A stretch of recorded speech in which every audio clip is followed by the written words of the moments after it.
Hi, thanks so much for tuning in. Keith Abraham here. This week's blog topic is a little different. Here's the question I've got for you. When was the last time you received a love letter? And you might go, wow, I don't know if I ever have. You know, for all of us, we need to give what we need to receive. I'm so fortunate that I have two beautiful daughters and an amazing wife, Christine. And the thing that often when I've travelled a little bit, I'd come home and there's little post-it notes. And not that you can see it in my office, but over here is a wall of post-it notes of little notes that the girls have written or Christine has written for me. Little love notes. And I keep all of them, always. And so the question I've got for you is that maybe you don't have someone in your life to write a love letter to, or for them to write a love letter to you. But here's a great activity to do. When was the last time you wrote a love letter to yourself? You see, you and I have to be kind to ourselves. We can be our harshest critic. We can be our worst enemy. We can be our toughest person in our life.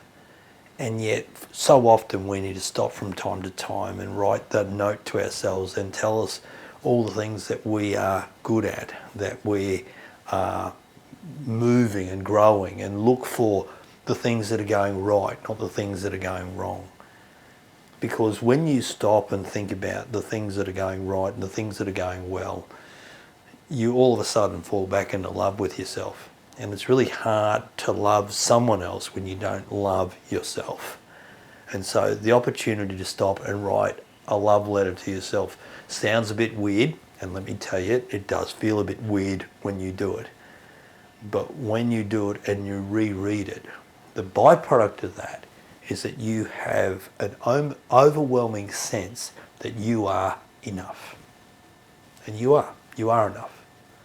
Because when you believe you're enough, that you're good enough, that you're worthy enough, that you're smart enough, that you're capable enough, your esteem, your confidence, your belief all rise. And who wouldn't want that? So take some time and write a love letter to yourself. Maybe it's one line, maybe it's 2 lines, maybe it's a whole page. But get yourself out of your comfort zone and do the things that are uncomfortable, because when you do the things that are uncomfortable, inconvenient, and a little bit unknown, you grow.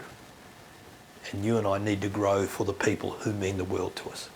I'm Keith Abraham. Thanks very much for watching. Bye now.